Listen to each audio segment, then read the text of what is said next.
Bien le bonjour, j'ai décidé d'apprendre la mécanique automobile, sauf que j'ai pas de voiture et du coup faire les réparations des voitures, des amis, de la famille et tout c'est bien, mais à un moment c'est limité, c'est un peu risqué et tout. Du coup, nous voilà devant mon nouveau box et j'ai évidemment décidé de faire une mauvaise décision financière et d'acheter une voiture. Hop. Sans trop de suspense, la voici. C'est une Mini Cooper de 2002 avec environ 206 000 km au compteur. On va allumer la lumière pour mieux y voir. Hop. Et voilà dans toute sa splendeur. Alors en deux mots, elle a une motorisation essence de 115 chevaux, une transmission manuelle 5 rapports, Midland si je ne m'abuse pas, et elle a effectivement 20 ans. Du coup, d'un point de vue mécanique, d'après ce que j'ai pu en constater, elle a été très bien entretenue dans le passé. Du coup, elle roule très bien, elle a son contrôle technique et tout. Et d'un point de vue cosmétique, y a pas mal de petits défauts, on va les voir juste après, mais ce qui est assez normal vu que c'est une voiture qui a quand même 20 ans et qui a priori passé beaucoup de sa vie dehors. Donc commençons par un petit tour de l'extérieur pour voir tous ces petits défauts. Du coup, commençons par un des trucs les plus visibles, c'est qu'en fait, il y a pas mal de petits impacts comme ça, ici, ça se voit. Sur le toit également, il y en a vraiment beaucoup. A priori, c'est rien de très grave, c'est des impacts de grêle qui ont pas du tout abîmé la peinture, donc ça va pouvoir se réparer en appuyant sur le dessous et hop, en les remettant. Bon, ça va prendre un peu de temps, mais ça devrait pouvoir se faire. Ensuite, bon, pas très grave, hein, mais c'est pas très propre ça. Faudrait remettre un nouveau logo. Ici, on a une petite égratignure. Je pense que ça a été juste enfoncé, mais vu les dégâts, j'ai peur de pas pouvoir le réparer. On verra. La peinture est un peu écaillée par endroits. Bon, tout ce qui est peinture, je vais le noter, mais je pense pas que je vais le faire parce que ça coûte trop cher à faire par un pro et faire soi-même, ça prend beaucoup de temps. Les phares, j'ai l'impression qu'ils sont sales, mais je pense qu'ils sont aussi un peu abîmés. On le verra un peu plus à l'arrière. Je vais essayer de voir si ça peut se réparer. Qu'est-ce qu'on a d'autre? À l'avant, ici, quand on regarde, ça a été un peu éraflé. Bon, ça, c'est un pare-choc, c'est normal. Si on va voir un peu dessous, je sais pas si on peut le voir, mais ici ça traîne. Ici, voilà. Là, ça traîne assez souvent. Bon, bah ça, la voiture est basse, malheureusement, je pourrais pas y faire grand chose. Ensuite, allons un peu sur le côté. On a encore ici des éraflures. Bon, pareil, hein, de la peinture, on va pas y toucher. Et là, surtout, quand on regarde dessous, il manque un truc ici. Si on regarde à l'arrière, ici normalement on a un support de levage. Il en manque un ici, du coup pour lever la voiture, je vais devoir utiliser des petits bouts de bois. En attendant d'avoir mis les nouveaux supports de levage que je vais mettre ici. Hop, pour pouvoir mettre une chandelle. Continuons du coup à l'arrière. Et là on voit déjà, hop, que ça c'est pas bon du tout. La voiture, ça c'est un... Celui-là il a été changé juste avant la vente. Celui-là le propriétaire m'a dit ne pas pouvoir ne pas avoir trouvé de la pièce. Et du coup il est très fumé. Et ça c'est un signe qu'elle est restée à l'extérieur. Du coup je vais normalement pouvoir le polir. Ça se fait, il n'y a pas de souci. Si on regarde ici, là il y a une réparation de fortune. Alors ces LED marchent très bien. Le problème c'est qu'il y a eu beaucoup de débris qui sont rentrés à l'intérieur et ça l'obscurcit. Du coup, malheureusement on ne peut pas changer juste le cache, il va falloir le changer en entier. C'est un peu mal foutu, mais bon, voilà, c'est comme ça. Ici on a encore un logo un peu abîmé. D'ailleurs, j'avais oublié de le montrer, mais sur les roues, bah là, il est parti tout court. Et à l'avant, là, il est bien abîmé. Donc ça, il faudra probablement remplacer. Continuons ici. Alors là, ça se voit pas forcément très bien, mais ici, c'est un peu bizarre, comme si ça avait mal été posé ou quoi. Va falloir regarder. Ici, on le voit pas très bien, mais le joint est pas super bien non plus. Faudra que je regarde ça à l'occasion. Il y avait des stickers ici, je les ai déjà enlevés avant la vidéo. Tous les stickers, c'est déjà fait. On continue, encore de la peinture abîmée ici, à l'arrière, hein, forcément. C'est des choses qui arrivent. Et là, un problème. Donc ça, j'ai oublié de le dire, mais ça, c'est un problème majeur. Ça va devoir être fait très très vite. Ça, c'est un autre problème majeur, c'est qu'ici, il y a un gros gap. Je sais pas si on le voit, mais là, je peux même mettre un doigt. Le problème, c'est que ça cause le voyant de porte ouverte qui reste allumé. Et ça, c'est pas top du tout. Bon, il est bien fermé, hein, mais c'est un problème. Et du coup, si j'ouvre le coffre, on s'aperçoit assez vite de la raison. C'est que les vérins, là, ils sont assez usés. Ouais, ça s'ouvre pas très très bien. Du coup, j'ai déjà testé. En fait, effectivement, c'est surtout ce vérin-là qui est vraiment très usé et qui empêche le coffre de se fermer totalement. Bon, du coup, on va remplacer les deux. Ça coûte pas très cher et ça se fait très très bien. Du coup, un petit tour par le coffre. J'ai déplacé l'éclairage pour mieux y voir. Donc, dans le coffre, déjà, on a le triangle de signalisation, élément obligatoire. Bon, il traîne un peu au milieu de nulle part. Il faudra que je lui trouve un meilleur emplacement. Peut-être ici, peut-être ici. Il tient pas vraiment nulle part. Bon, on verra ça. Ici, dans les petits détails.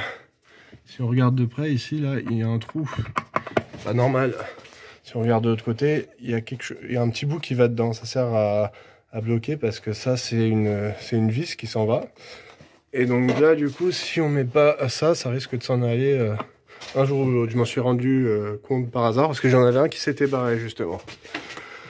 Du coup, là-dessous, on a le kit de mobilité. Alors, si on regarde vite fait, ça c'est pour reboucher les pneus s'il y a une fuite. Le problème, c'est que là, ça a l'air vraiment obsolète. Normalement, il faut le changer tous les 4 ans. Là, il a plus de 10 ans. Bon, autrement dit, je vais pas pouvoir m'en servir si jamais je crève. Et là, normalement, en plus, il y a un compresseur ici, là. Qui n'est pas là. Donc, du coup, si je crève, c'est la dépanneuse directe. Du coup, il va falloir voir entre soit compléter ce kit avec un compresseur et remplacer ça, ou alors rétrofit une roue de secours là-dessous. Il y a la place, hein. Il n'y a juste pas de roue de secours, mais il y a la place.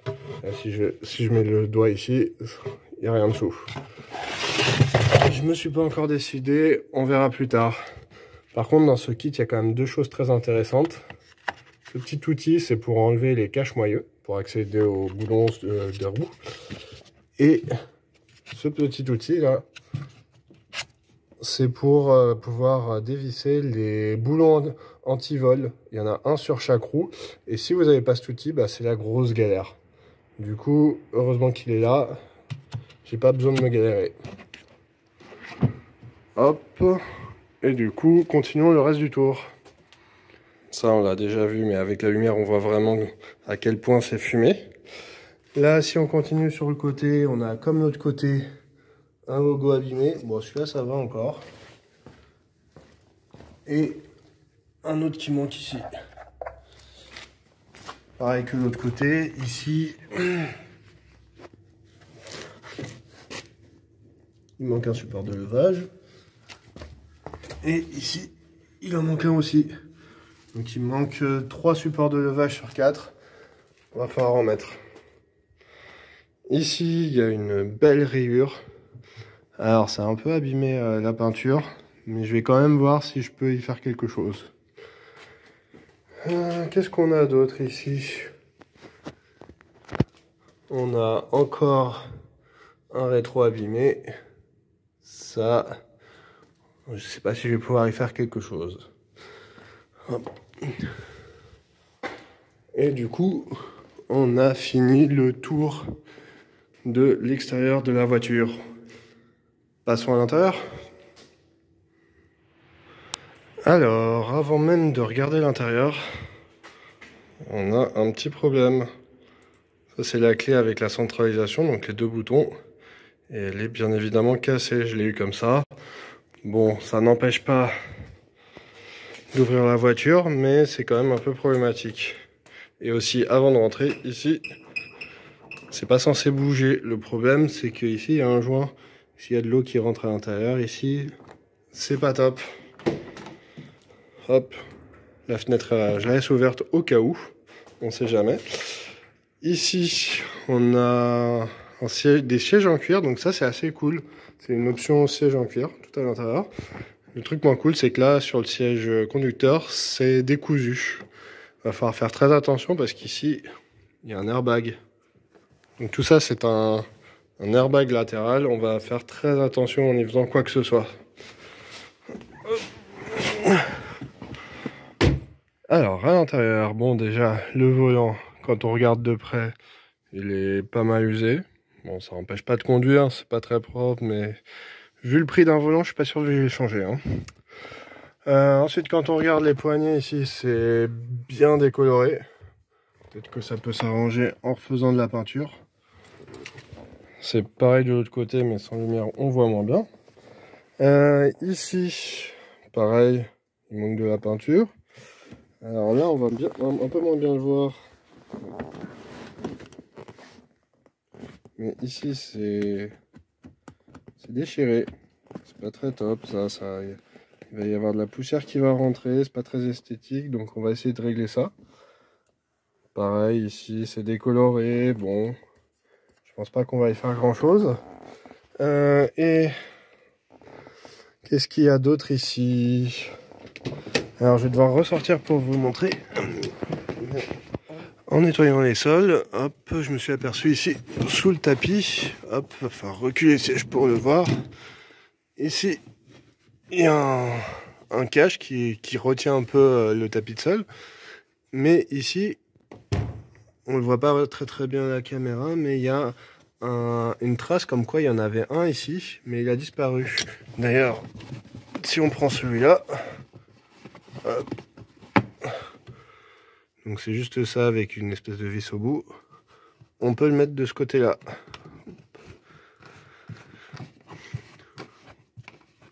Du coup, il va falloir en retrouver un ou en imprimer un. Ça devrait pas être trop compliqué à imprimer. Hop, on remet ça tout bien. Et on continue. Et j'avais pas du tout fait gaffe avant. Mais en plus d'être déchiré ici, le siège est bien abîmé ici. Bon, ça encore, c'est l'usure, hein, mais je pense pas qu'on va pouvoir y faire grand chose. C'est un peu tout pour devant. À part un petit détail, ici il y a un cache porte-gobelet normalement, donc je l'ai enlevé, il est pareil, même état qu'ici, hein, il est abîmé. Moi j'aimerais bien en avoir un deuxième, voire avoir quelque chose pour tenir mon téléphone, parce que ici j'ai dû mettre ça, mais c'est pas top. Ça tient pas très bien, du coup je pense que je vais pouvoir en imprimer un sur mesure pour tenir le téléphone, ça sera super pratique pour conduire. Du coup, si je mets le contact, hop, donc là, effectivement, il y a la vidange à faire dans 12 000 km, alors je vais en reparler un peu après. Et là, on voit, petit détail, mais sur l'afficheur, là, il manque le trait du 2. En fait, il manque tout le trait, là, à droite. Très perturbant pour certaines opérations. Et du coup, je sais pas encore si ça se change ou pas. Ça, on verra après. Je vous le montre pas, mais il y a le filtre habitacle qui est à droite du côté passager. Je l'ai déjà vérifié, il est à peu près clean. Et on va aller voir un petit peu à l'arrière.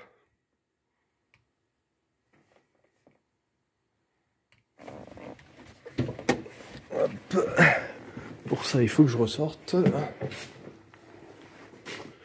Hop. Encore de l'usure, hein, évidemment. Et à l'arrière, eh bien, ma foi, c'est très très clean. Hein. Si on regarde là, il y a quelques petites éraflures. Je sais pas trop ce que c'est. Ça a l'air d'être juste enfoncé. Bon, c'est un peu crade, mais ça va juste se nettoyer. Mais sinon, il n'y a vraiment aucun défaut à noter. Hop, donc on est bon pour l'intérieur. Ah si, un petit défaut que j'avais oublié. Hop, quand on ouvre le coffre, ici il y a la toile de plafond qui s'en va. C'est pas très très propre et surtout ça s'en va et ça, j'ai pas trouvé comment le refixer. Alors ça va peut-être nous arranger pour pouvoir corriger tous ces problèmes. Je vais de toute façon probablement utiliser ça vu que c'est déjà abîmé pour aller en dessous et enlever tous les défauts. Mais bon, après il faudra trouver comment régler ça.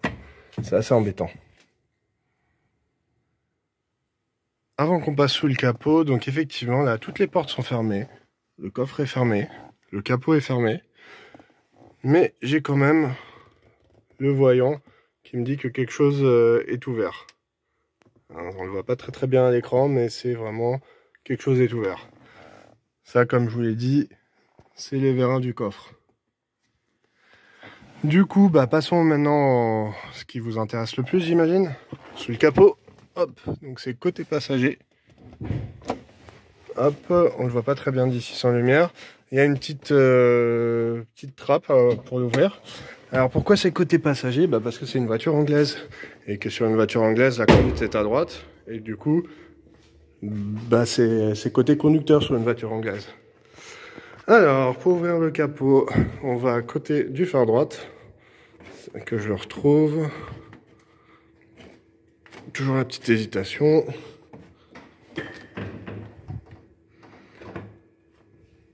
Hop, ici exactement. Hop. Et ici, on a des vérins. Bon, celui-là, il marche très bien et c'est très très pratique. Alors, si comme moi, vous n'y connaissez rien, ça a l'air d'être juste plein de câbles et de trucs et on sait pas trop qu'est-ce qui se passe.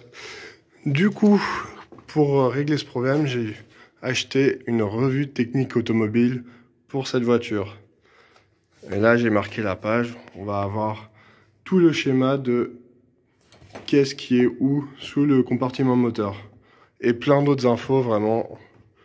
Je vous invite à en acheter une. C'est vraiment très pratique. Ça coûte 35 € environ. Alors, avant de regarder tous les fluides, c'est quand même le plus important, il y a un petit détail que j'ai constaté. C'est ici, c'est craquelé. Là, on est sur un support d'amortisseur. C'est pas bon du tout.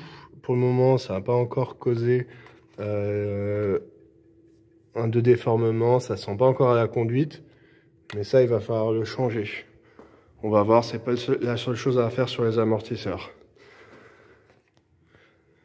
Le fluide le plus important, ça va être l'huile. Alors, j'ai déjà nettoyé le dipstick juste avant. On va pouvoir regarder où est-ce qu'on en est. Hop. Et là, quand on regarde bien, on est juste en dessous du minimum. Alors, ce qu'il faut savoir, c'est que quand je l'ai reçu, en fait, on était carrément en dessous. On était vraiment juste là.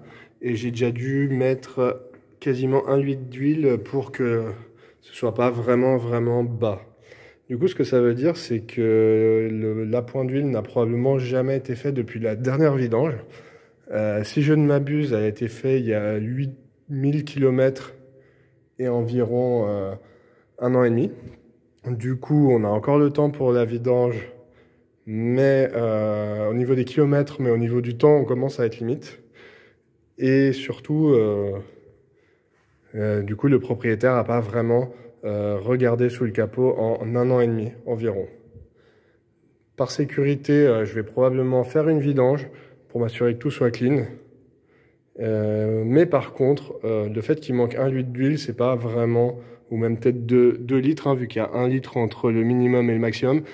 C'est pas vraiment un problème, étant donné que la spécification dit que le moteur peut consommer environ 0,5 litres d'huile tous les 1000 km. On reste quand même largement en dessous. Du coup, on va remettre ça et passer à la suite. Ensuite, ici, on a le liquide de refroidissement. Et là, encore une fois, il est extrêmement bas. Si je vais voir dedans, là, on voit le maximum, le minimum, et on est en dessous.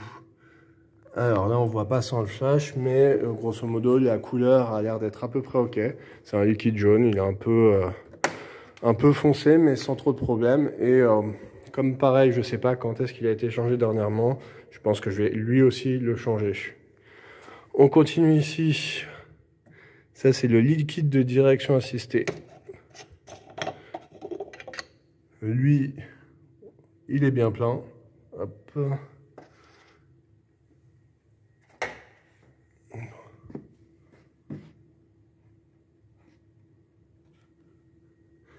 Donc là, ça veut dire qu'on n'a pas eu de fuite. C'est dur de voir la couleur, mais il a l'air d'être de la bonne couleur, juste un peu foncé. Pareil, on va changer. Et le dernier, c'est le liquide de frein. Et donc, frein et embrayage. Ici, on est encore sur la même idée. Il est bien plein, foncé, mais rien d'inquiétant. Donc, on va le purger. Du coup, c'est tout pour les liquides. Ensuite, on va regarder 3 éléments essentiels. Le filtre à air. Donc, bon, là, il faut le démonter. Je vais pas le faire là maintenant, mais j'ai déjà vérifié. Il est à peu près clean. Ça va attendre un peu pour le changer. La batterie qui est là-dessous. Hop. Donc, du coup, les fiches ont l'air d'être bien mises, pas oxydées. Il n'y a pas de problème visible. Je ne vais pas tout démonter.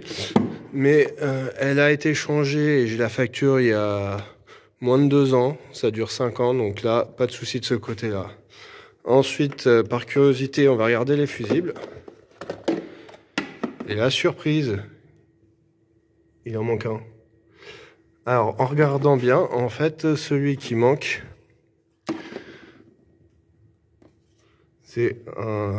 c'en est un de désembuage. Et en essayant de regarder sur internet, il se trouve que c'est le désembuage avant. En fait, sur certains modèles, surtout dans les pays froids comme au Canada, il y a un désembuage sur la vitre avant. Sauf que ici, il n'y a pas de désembuage, il fait pas assez froid par ici. Il y en a un sur la vitre arrière, je l'ai déjà vérifié, il marche très bien. Donc ça va rester vide et c'est pas un problème. Et enfin, regardons, là on a le radiateur, donc il est un peu abîmé. D'ailleurs, une partie, notamment ici, c'est ma faute. J'ai eu la bonne idée d'utiliser un aspirateur pour enlever un peu tous les insectes. Donc il y en avait beaucoup plus avant. Et le problème, c'est que ces pales-là, c'est extrêmement fragile quand on appuie dessus. Et une fois qu'elles sont un peu tordues, c'est assez dur de les ravoir. Souvent même, elles s'arrachent. Donc du coup, moralité de l'histoire, si vous voulez essayer de nettoyer votre radiateur, faites très attention. Donc ici, pareil, il y a quelques petits trucs. Bon, j'ai déjà nettoyé, mais on va éviter de trop y toucher. Le dernier point à voir sous le capot, que je vais pas démonter en vidéo, c'est les bougies. Il y en a 4 ici. Je sais pas quand elles ont été changées. La voiture a un peu du mal à démarrer. Elle consomme un peu. Je suspecte qu'il y a peut-être besoin de les changer ou au moins de refaire les écarts. Je vous mets une petite photo histoire que vous voyez à quoi ça ressemble. Et ça sera dans une prochaine vidéo. Et c'est tout pour le capot. On récupère la lampe. Et on est bon. On va maintenant aller regarder qu'est-ce qui se passe derrière les roues. Donc on va commencer par le côté gauche.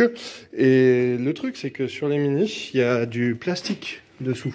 Donc on peut pas utiliser ça pour lever directement. Et du coup la solution, j'invente rien, c'est de mettre en dessous du cric une cale en bois.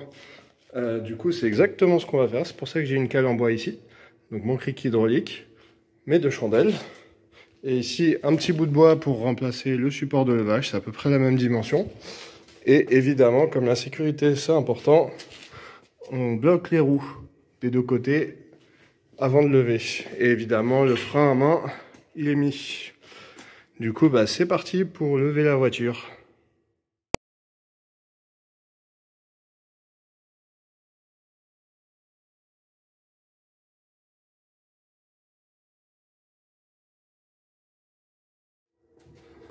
Alors, la voiture elle est sur chandelle. On secoue, ça tient bien. D'ailleurs là, on voit qu'elle tient juste à l'avant. Bon, laissons comme ça. Du coup, par sécurité, on va juste laisser ça sous tension. Comme ça, si jamais il y a un problème avec le cric, la voiture elle tombe pas.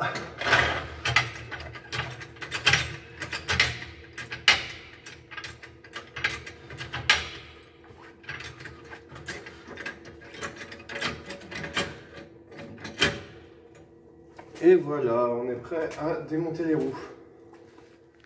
Alors, pour pouvoir démonter les roues, il va nous falloir les outils qui sont dans le coffre. À savoir, l'outil pour tirer le moyeu, le cache-moyeu et l'antivol. Donc, ces 2 outils-là. Alors, j'ai dû redescendre la voiture parce que je me fais avoir à chaque fois avant de la lever. On enlève déjà les cache-moyeux. Voilà, ça vient assez simplement. Et surtout, on desserre un tout petit peu les écrous parce que sinon, une fois qu'elle est levée, bah, les roues elles vont tourner et du coup, ça rend ça très compliqué. Du coup, hop, un petit coup sur chaque. Là, c'est pas trop serré parce que je les avais déjà démontés récemment. Et ça ira beaucoup mieux. Hop, le petit embout spécial anti-vol. Si jamais vous avez une visseuse à choc, vous n'avez pas besoin de faire ça. Mais ici, ça fait beaucoup trop de bruit et c'est pas très efficace, donc je préfère quand même les desserrer avant. Cette fois, on est bon. Donc, c'est parti pour dévisser. Et bien. Alors, petit tip, si vous avez, c'est des petits embouts comme ça que vous mettez à la place des écrous. Et comme ça, quand vous allez retirer la roue, elle ne va pas vous tomber sur les pieds. Et en plus, quand vous en avez 2, ça rend vraiment plus simple la remise de la roue. Voilà, pas besoin de les serrer trop. Et ça va nous éviter que ça nous tombe sur les pieds. Hop. Et l'embout spécial. Hop. Voilà. Et on va enlever la roue. Alors là, si on vérifie la roue, a priori, pas de souci. Elle n'est pas trop abîmée, elles sont même très neuves. Elles ont été changées il y a moins de 2 ans, peut-être même moins d'1 an. Et là, si on regarde derrière, alors de manière générale, ça va bien. C'est-à-dire que le disque là n'est pas trop usé, les plaquettes sont assez neuves. Par contre, là, et ça c'est dénoté sur le contrôle technique, la protection d'amortisseur, elle est défectueuse. Alors c'est pas grand chose, mais ça c'est quelque chose qu'on va changer quand on va changer les supports d'amortisseur. De toute façon, il faut faire les 2 d'un coup. D'ailleurs, c'est noté sur le contrôle technique, contrairement au support d'amortisseur, ce qui est un peu bizarre pour moi.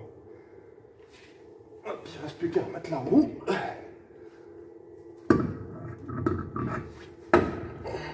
Et c'est que c'est lourd ce truc.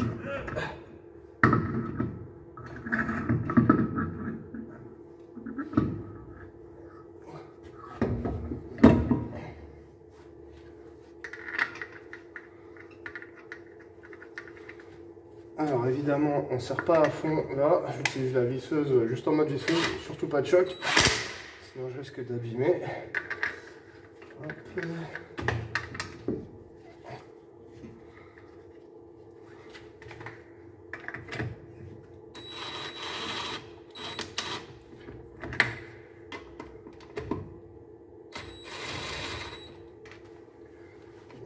info, elle est mise au minimum. Hein. On peut enlever ça une fois que c'est engagé.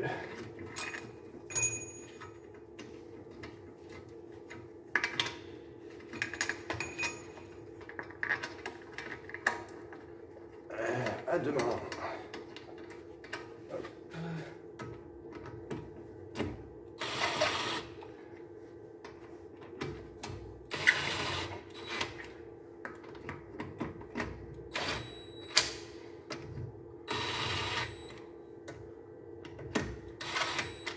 On ne sert pas maintenant, on se servira après quand on baissera la voiture. On rebelote à l'arrière.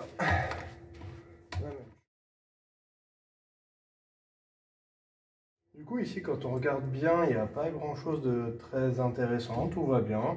Il n'y a pas de caoutchouc abîmé, les plaquettes ont été changées très récemment. Par contre il y a un petit détail qu'on ne voit pas forcément à la caméra, c'est que ici c'est pas mal usé, genre vraiment beaucoup.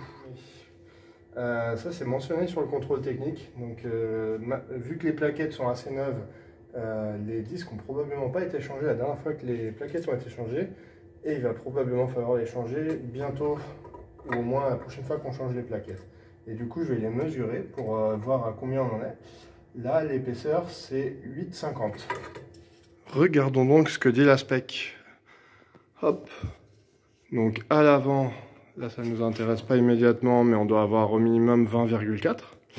Et à l'arrière, on doit avoir au minimum 8,4. Sachant qu'on est à 8,5. C'est pas bon et je comprends du coup pourquoi c'était sur le contrôle technique. Ça veut dire qu'il faudra probablement changer les disques et les plaquettes en même temps à l'arrière avant qu'on arrive à la fin des plaquettes. Du coup, petit détour par le contrôle technique. Alors, donc déjà il n'y a que des défaillances mineures, ce qui veut dire que le contrôle technique est passé et encore valide un bon bout de temps. Donc là c'est d'ailleurs le premier point, les disques de frein, les disques sont légèrement usés à l'arrière. Donc pas de surprise, on l'a vu. Le système de projection est légèrement défectueux à l'avant. Ça c'est probablement parce que les phares sont un tout petit peu voilés, enfin fumés. J'espère que c'est ça, du coup ça sera réglé quand on les nettoiera. La protection défectueuse d'amortisseur, on vient de l'avoir. Un panneau endommagé, ça peut être un peu tout et n'importe quoi, donc pour le moment je vais l'ignorer. Et il y a une détérioration d'un ouvrant. Alors c'est marqué à l'avant, mais je suspecte que ce soit en fait ce vérin là qui empêche le coffre de se fermer à l'arrière. Donc vu que je peux pas trop aller leur demander, on va supposer que c'est ça et on verra bien. En plus des défaillances, il y a d'autres points qui sont intéressants, c'est ici en bas. Alors déjà, ce qu'on s'aperçoit, c'est qu'il n'y a a priori pas de problème de parallélisme. Par contre, on a les freins qui sont pas très efficaces. Du coup, c'est probablement lié à ces disques qui sont usés. Et peut-être qu'une purge du liquide de frein, ça va aider. Et on voit aussi que le frein de stationnement est vraiment pas très efficace. On est vraiment à la limite, là, 19% pour 18%. Ça veut dire qu'en même temps que les freins arrière, il faudra vérifier pourquoi ce frein de stationnement il marche pas très bien.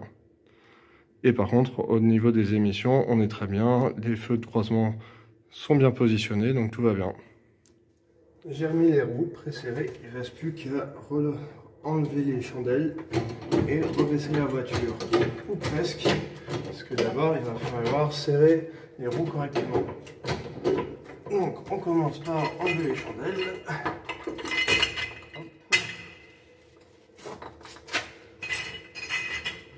Et là, on va baisser jusqu'à ce que les roues touchent le sol. Hop, on y va doucement, doucement. Et là, les roues touchent le sol. On descend pas plus et on va serrer au couple.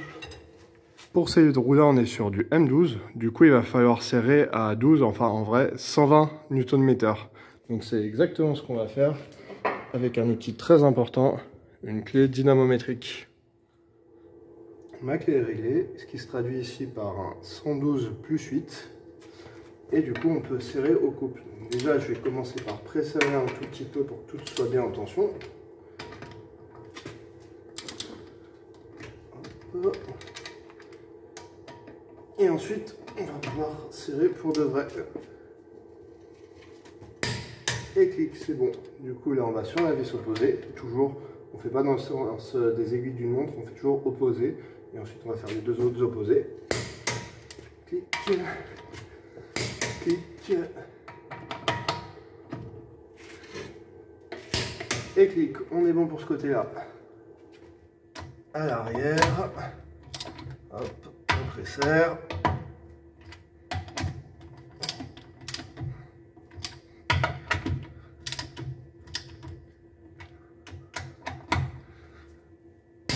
Clic, clic, clic,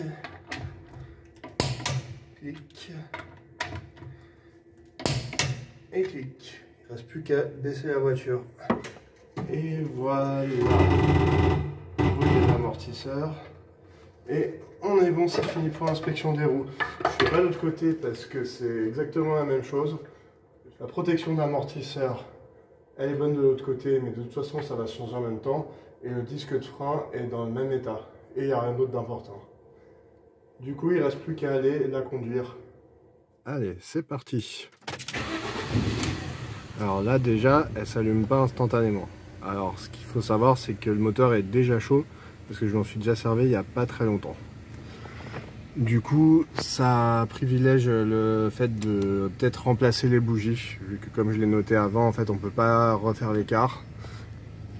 Et du coup, c'est obligatoirement un remplacement. Hop.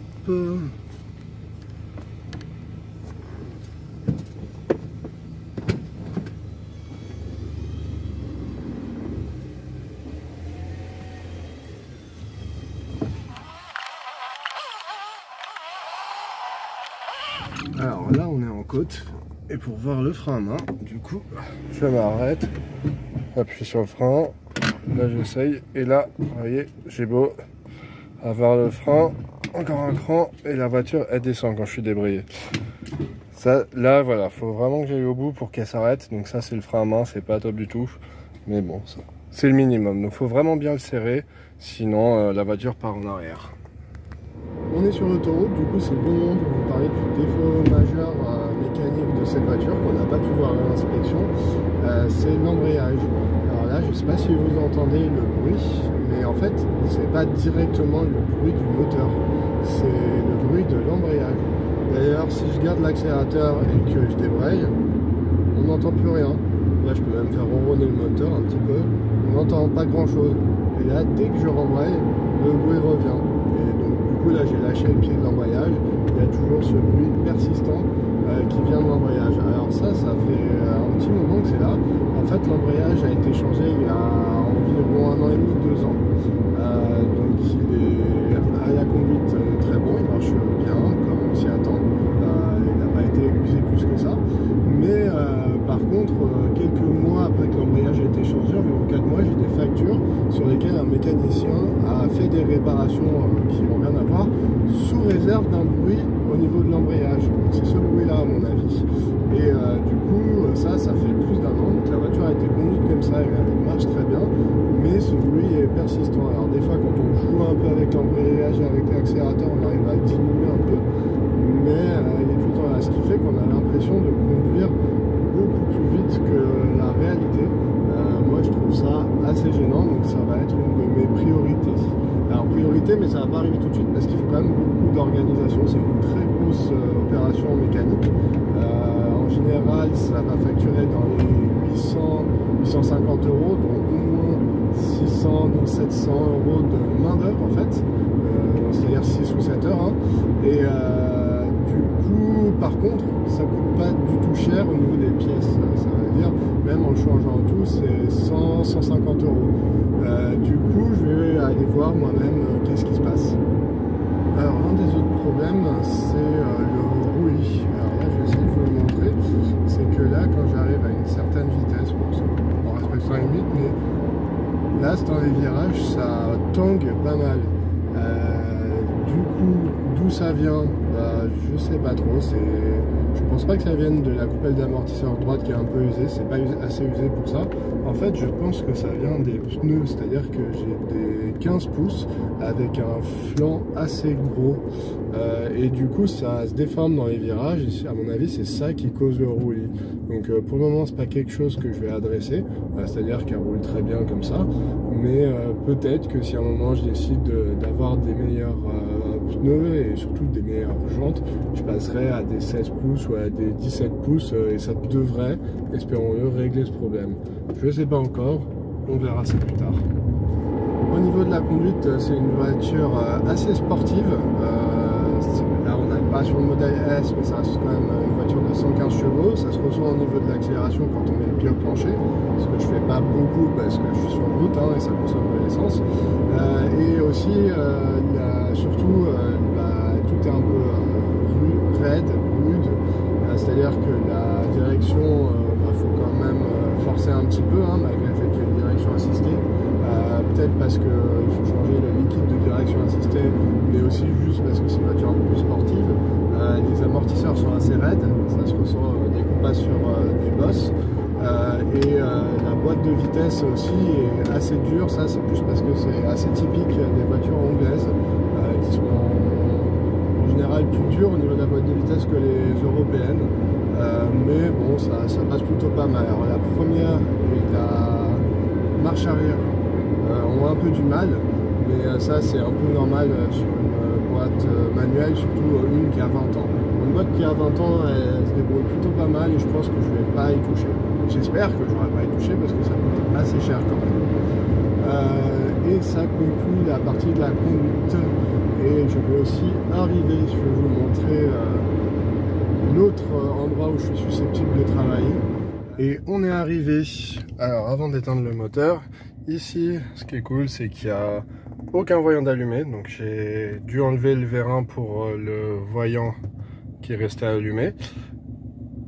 Et du coup, hop, là, frein à main et on éteint le moteur. Piou. Du coup ici je suis pas chez moi, je suis chez mes parents et ce qui est cool c'est qu'ici il y a une allée et donc qui dit allée dit qu'il y a de l'électricité mais surtout de l'eau. Donc vous voyez l'évacuation ici et ce qui va me permettre de faire des choses que je peux pas faire chez moi, c'est-à-dire laver la voiture. Enfin je vous en reparlerai un peu plus, mais ce qui m'intéresse c'est surtout de laver les roues là qui sont vraiment très crades. Ici on voit là c'est noir, ça devrait être gris et du coup ce qui fait que je me salis les doigts à chaque fois que j'enlève les roues et j'aimerais bien éviter ça. Puis en plus ça lui rendra un tout petit peu de cachèche. Et on va aller à l'intérieur pour faire la liste de toutes les choses à faire. Voici donc l'ensemble des trucs qui vont pas ou qui sont à refaire sur la voiture. Alors tout d'abord il y a les trucs qui sont urgents / rapides, donc c'est principalement des pièces à changer. Ça sera la première ou la deuxième vidéo. Ensuite au niveau mécanique, du coup le plus important c'est l'embrayage. Mais en fait il n'y a rien de vraiment urgent, c'est-à-dire l'embrayage ça fait déjà 1 an qu'il est comme ça, il peut attendre. Les freins sont toujours dans les specs, je les changerai avant le prochain grand voyage. Frein de stationnement, il arrête toujours, et l'amortisseur c'est pas vraiment urgent, le support n'est pas encore craquelé totalement, donc il faudra le changer mais c'est pas urgent. Et pour le démarrage, en fait ça va être probablement dans l'entretien pour les bougies. La maintenance, effectivement, je vais la faire au fur et à mesure. Ça sera le sujet des prochaines vidéos. Je ne sais pas encore dans quel ordre. Et tout ce qui est cosmétique, ça arrivera un peu après. Je verrai dans quel ordre. Ces impacts de grêle, ça m'a l'air à la fois facile et c'est quand même assez important au niveau cosmétique. Mais après, on verra dans quel ordre ça sera fait. Voilà, vous savez tout. Eh bien, à très vite.